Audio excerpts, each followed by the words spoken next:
God.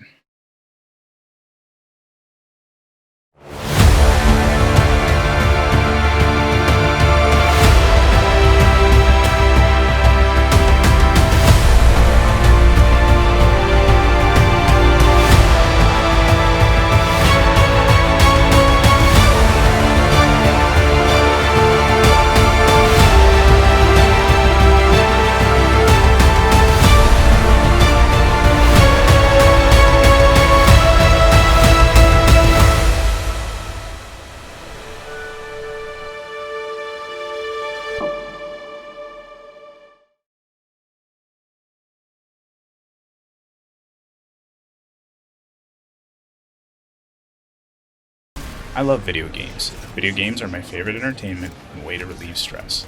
I love all types of games, but the ones I keep coming back to year after year, hour after hour, aren't football games.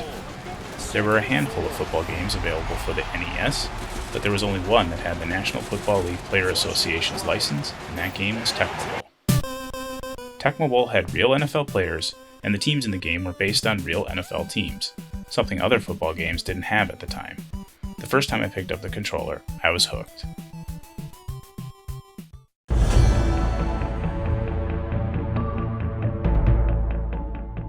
Gameplay is pretty straightforward. Choose one of the 12 teams available and hit the field. There are no options to change quarter length, difficulty, or depth charts to worry about.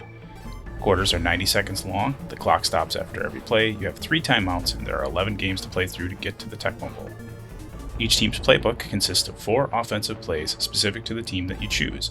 For example, San Francisco has 3 passing plays and 1 rushing play, where Los Angeles has 2 rushing plays and 2 passing plays.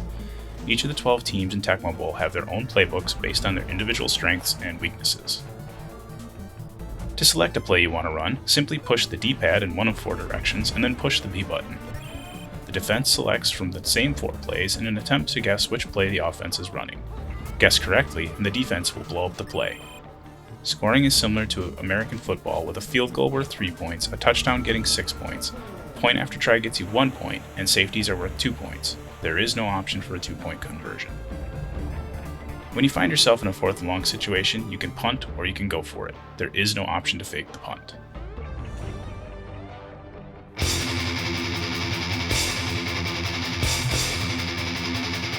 Graphics for Tecmo Bowl are well done considering they are rendered on an 8-bit system. Players look and move like they should. Colors are bright and mimic the pro teams that inspired the teams in the Tecmo Football League. For example, San Francisco is red and gold, Los Angeles is black and silver, and Washington is red and white. Whenever a big play is made, a touchdown, a field goal, or a near miss on a field goal, we are treated to the team-specific animations similar to what you might see on a Jumbotron at a live game. There's even a halftime show with a band and cheerleaders.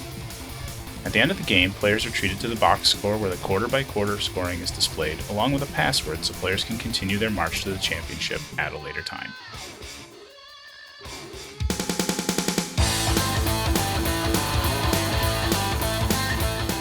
Even 30 plus years after its initial release, Tecmo Bowl is still a hell of a lot of fun to play. The controls are responsive, the action is fast-paced, and you can knock out a game in about 20 minutes.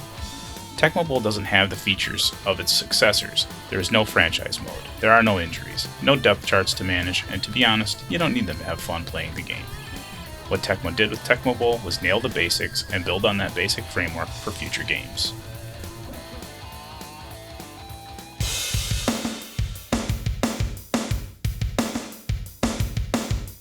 With 12 teams to choose from, Tecmo Bowl has a moderate level of replayability. Each team has their own strengths and weaknesses, and taking each to the Tecmo Championship game is a good way to kill a few afternoons. You can play solo or get together and play with friends. All you need to do is grab a controller, pick a team, and start playing.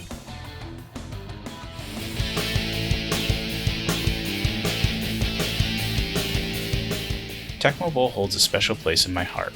I'm a fan of football and always have been, but Tecmo Bowl got me interested in the players and the statistics of football. I still have one of the notebooks where I track the stats of my championship runs with Cleveland, Los Angeles, and Indianapolis. By tracking my stats, I was taking ownership of my hobby and having fun doing it. For me, that was priceless. Tecmo Bowl is not the deep football simulation that games such as the NFL 2K Series, the Madden NFL football franchise, or the NFL Game Day offerings became, but for the game to remain fun after all this time is a testament to the game's designers. If you don't have it in your collection, you should consider buying a copy. You won't regret it.